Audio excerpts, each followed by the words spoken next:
Hello and welcome back to Learn Polish with Monika. In today's video, I will tell you about the final grammatical case in Polish, which is the vocative case. Alright, let's start with finding out what is the vocative case and when do we use that. The vocative case is one of the 7 grammatical cases in Polish. And to understand what it is, maybe let's have a look at the name. The vocative case in English, but in Polish it would be WOŁACZ. WOŁACZ. WOŁACZ comes from the word wołać. Wołać means to call. Yet the name tells us already a bit what is the function. It will be used to call someone or address someone also in a written form in various situations. Now let's see more details and examples. One of the situations when we use the vocative case is when addressing someone, a recipient, as an opening text in a written message. So, for example, we are writing an email or a letter and we want to address to whom it is. For example, Szanowny Panie, Dear Sir. Szanowny Panie. This is an example how we can start a formal letter, right? We say, Dear Sir, and then comes the main part of the text. Yeah, so that's what you can see is in the vocative case. Szanowny Panie. Or another example, Szanowny Panie Profesorze, which means Dear Professor. Szanowny Panie Profesorze. All these words are in the vocative case. Kochana Babciu. Dear Grandma. Kochana Babciu. Drogi Robercie. Dear Robert. Drogi Robercie. And of course, we use the vocative case not only in written forms, but also when calling someone orally or not very formally. We will use that. For example, Mamo. Mamo. Mom. Mamo. Yeah, that's in the vocative case. Kochanie. Darling. Honey. Kochanie. Or szefie, co się dzieje? Boss, what is going on? Szefie, co się dzieje? We are calling the boss or addressing the boss here in the conversation or in a written form as well. It can also be not so polite, but yeah, that also happens. For example, ty idioto. You idiot. Ty idioto. Yeah, here maybe we are not calling someone to come to us, but really somehow express what we think about the other person. More examples. Panie Krzysztofie, which means literally Mr. Krzysztof. Panie Krzysztofie. And yeah, that's what we often combine. Panie, Mr., Sir, and then the first name. Krzysztofie. Panie Krzysztofie. Yeah. It's not so common in other languages to do that, but this is like a semi-formal way of addressing someone. We don't yet are so direct, so close, and we still want to have this distance, so we will use that kind of combination. In many workplaces that can happen, or with your neighbors. You know the person a bit, but there is still some distance.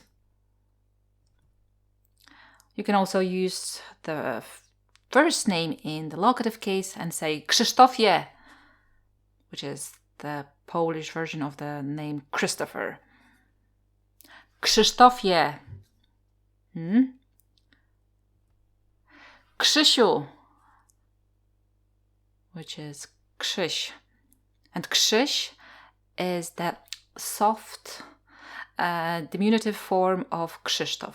For example, to a child, you can say like that, or simply even to an adult, but there is a kind of relationship when we can use these soft versions. But note one thing.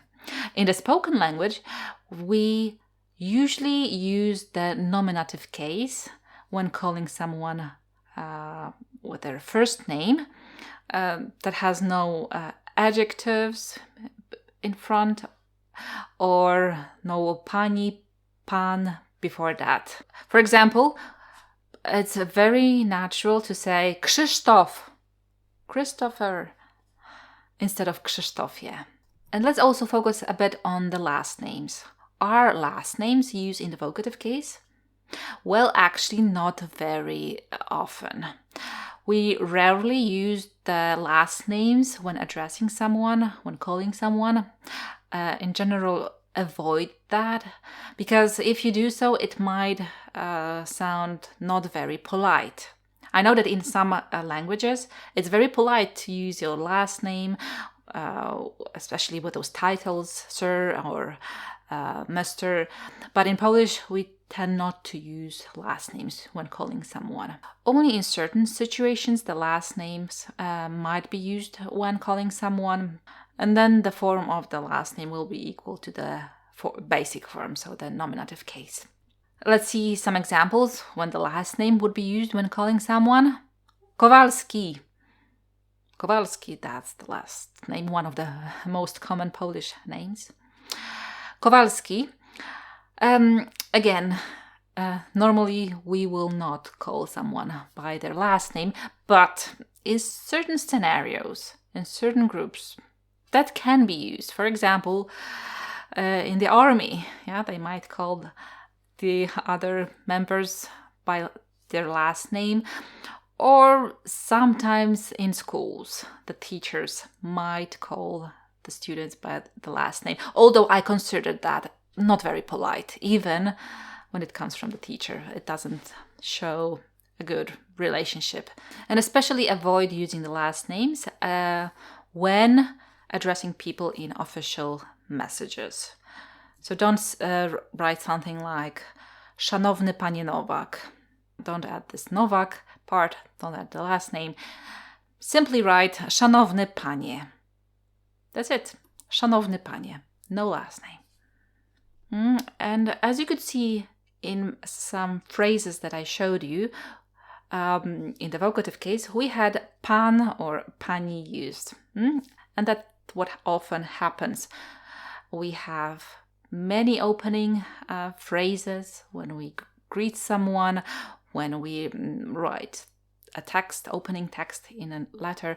We use pan, pani in the vocative case. For example, Dzień dobry, panie doktorze. Good day, doctor. Or literally, good day, Mr. Doctor. Dzień dobry, panie doktorze. But be careful with using the word pan or pani alone in the vocative case. Because if you say panie, only panie, look what it can mean. Panie can be used when addressing God, Lord. Yeah, that would be one situation when you use that. In the past, it was also used to say master. But nowadays, when you say this word towards a person, it won't sound very polite. It would sound something like, hey you, sir. It sounds impolite. You don't show respect enough. Quite interesting. You would think that this word is a polite word, but when used in the vocative case only, without any additional part, no first name, no name of the occupation, then it's impolite.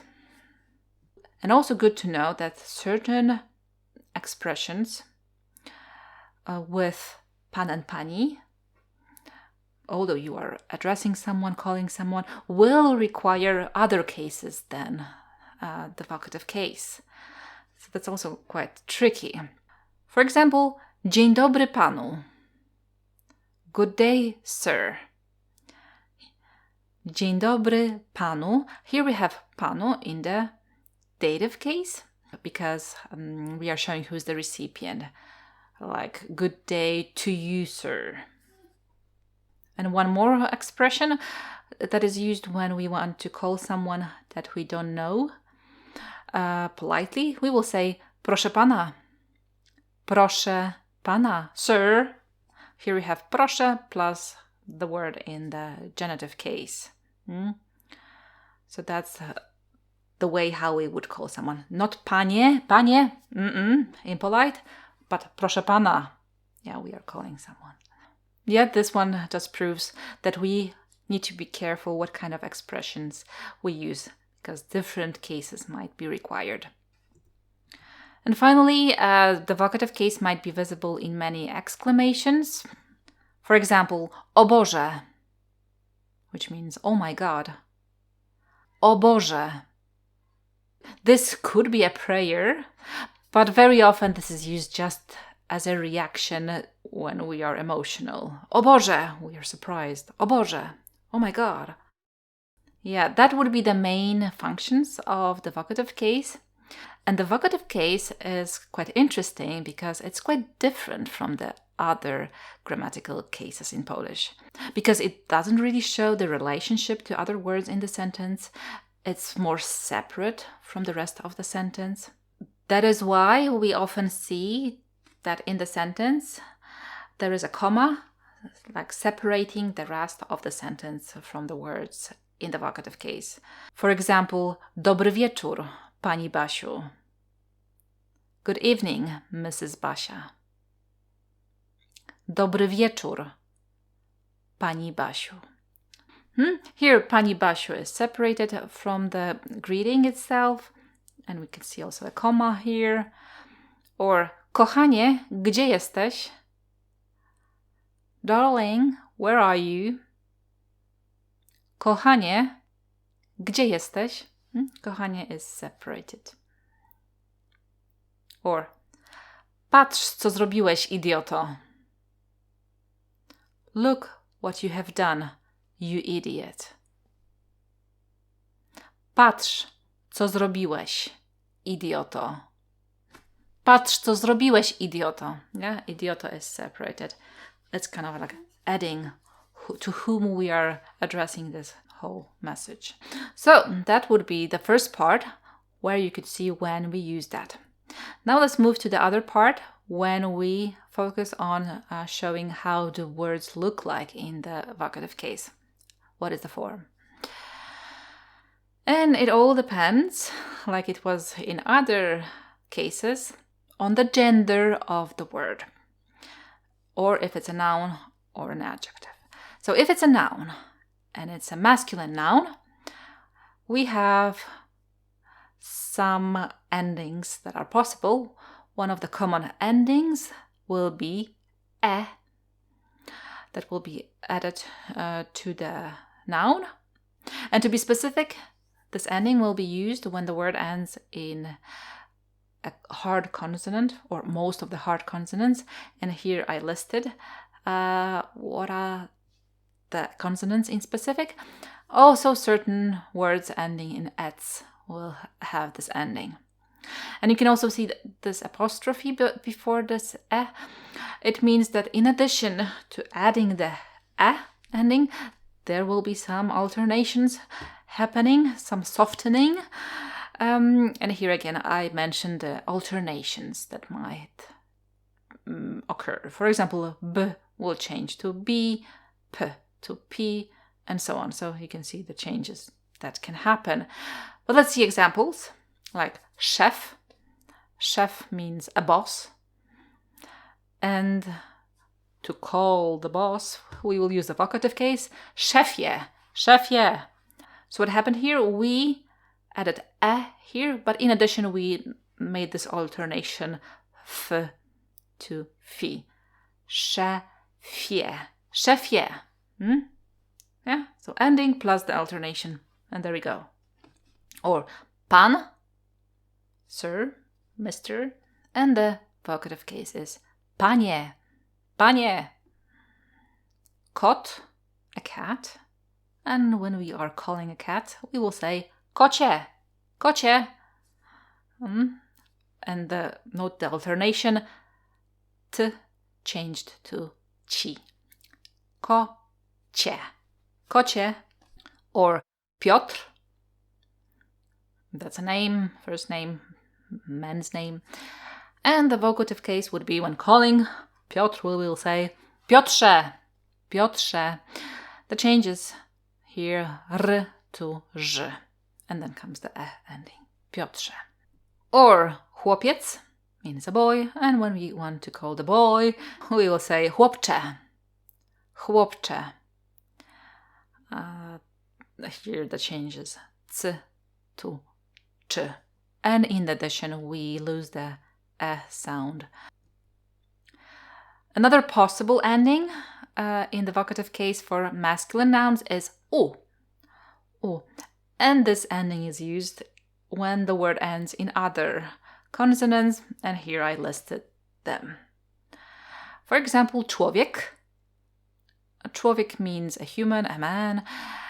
Here we have the k ending, and here is listed as the other consonant that connects with the u ending. And to shout to a man, hey you man, we will say człowieku, człowieku. Or mąż means a husband. So we want to address our husband, we will say mężu, mężu. Adaś means Adam, the soft version, the diminutive version, Adaś. When we want to call Adaś, we will say Adasiu, Adasiu. Mikołaj, that's a name, first name of a man. And we want to call Mikołaj, we will say Mikołaju, Mikołaju. Then there are also some irregularities that not necessarily follow these rules, like syn. We'll have the u ending, we will say synu. Jezus can occur in two versions, mainly Jezu, like very short, or maybe less commonly Jezusie. And Bóg will be Boże. That's something also to note. What about other genders? The neuter gender is pretty simple when it comes to the vocative case, because it will equal to the form of the words in the nominative case, so the basic form.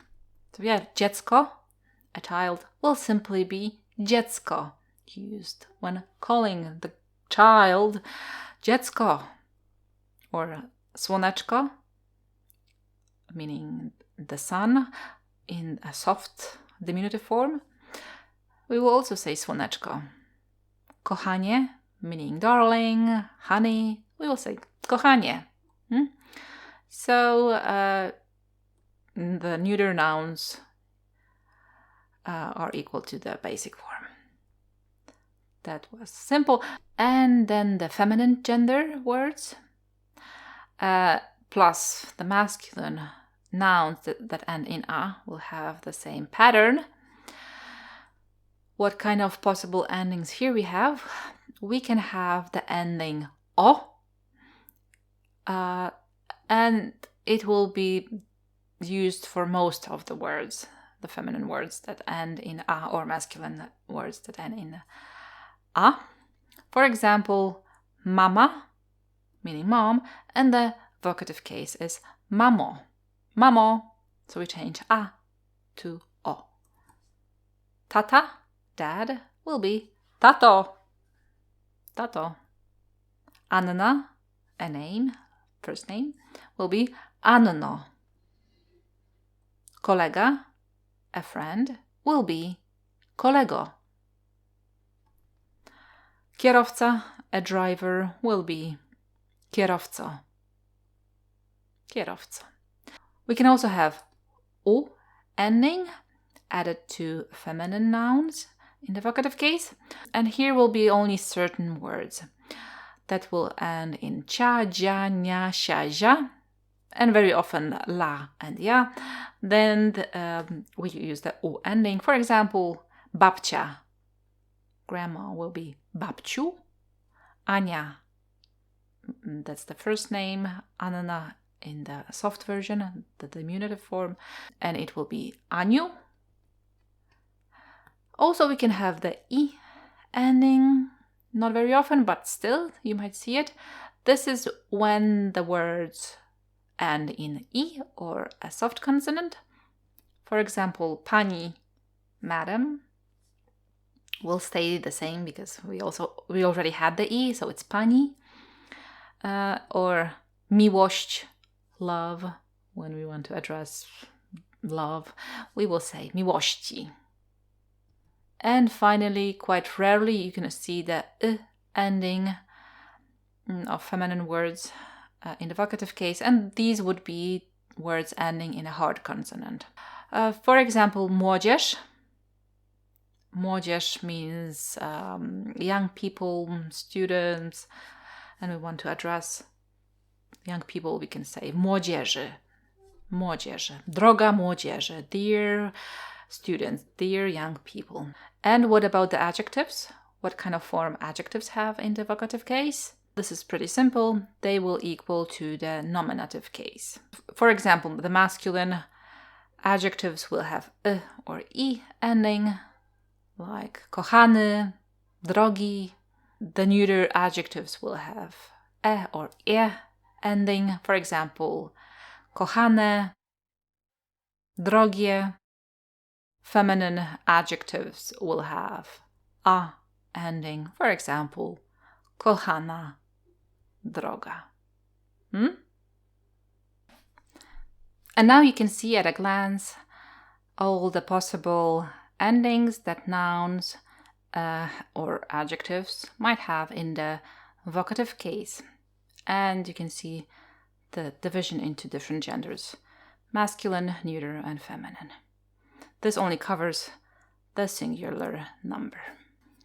Take a while and try to analyze the different possible forms words might have in the vocative case.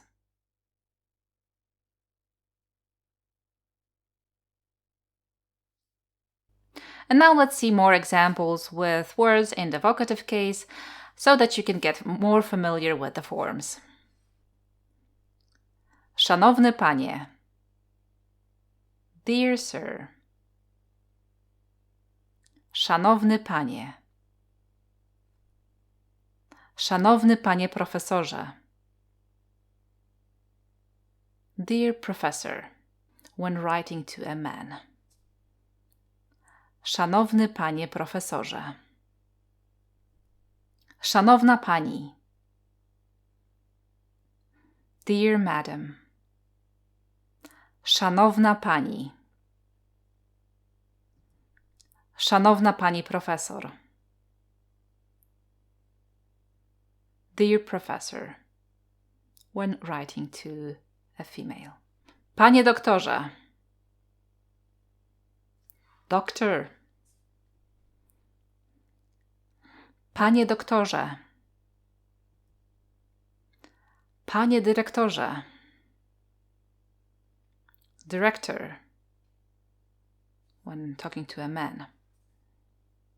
Panie dyrektorze. Panie prezydencie. Mr. President. Panie prezydencie. Panie redaktorze. That's a form that is used when addressing an editor or a journalist. Panie redaktorze. Pani doktor. Doctor. This time when addressing a female doctor. Pani doktor. Pani dyrektor. Director. Pani dyrektor. Pani prezydent. Mrs. President. Pani prezydent. Pani redaktor. Editor. This is used when we address a female editor or a journalist. Pani redaktor. And note here the forms of the female names of occupation. Very often in Polish, we use the male forms. And when we have such a situation, when the male occupation name is used when addressing a woman, we use the form that is equal to the nominative case. Then, drogi Janie. Dear Jan. Drogi Janie. Panie Janie. Mr. Jan. Panie Janie. Janie. Jan. Janie. Jasiu. And this is the soft diminutive form of Jan. Jasiu. Droga Joanno. Dear Joanna. Droga Joanno. Pani Joanno. Mrs. Joanna. Pani Joanno. Joanno. Joanna. Joanno. Asiu. Asia. That's the diminutive form of Joanna. Asiu. Drogi kliencie. Dear customer. Drogi kliencie. Drogi studencie. Dear student. Drogi studencie. Drogie dziecko. Dear child. Drogie dziecko. Droga klientko. Dear customer, when addressing a female. Droga klientko. Droga studentko. Dear student, when addressing a woman. Droga studentko. Kochany wujku. Dear uncle. Kochany wujku. Kochany dziadku. Dear grandpa. Kochany dziadku. Kochana ciociu.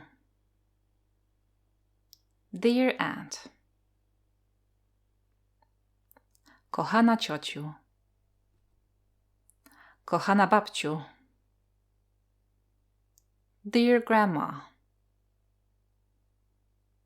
Kochana babciu. Wysoki sądzie. Your honor.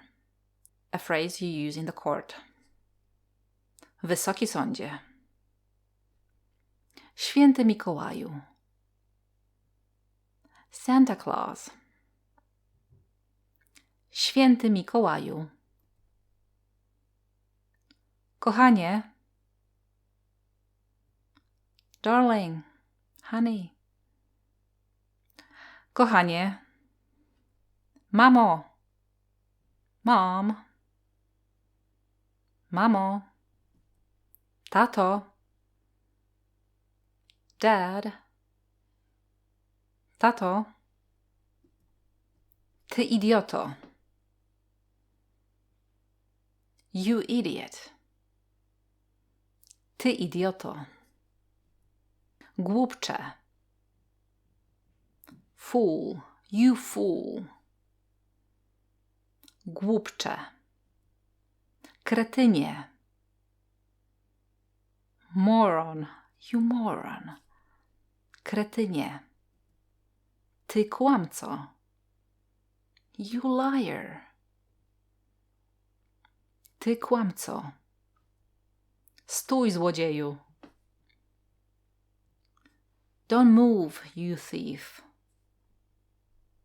Stój, złodzieju. Alright, that would be all about the vocative case in Polish.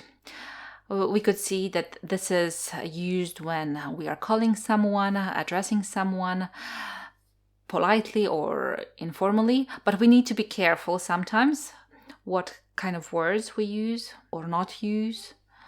For example, not to use the vocative case with the last names, and be careful with the word pan, pani, because there might be other expressions reserved in other cases that are preferred or more polite, or that in the spoken language the first names are very commonly used in the nominative case, the basic form, not in the vocative case.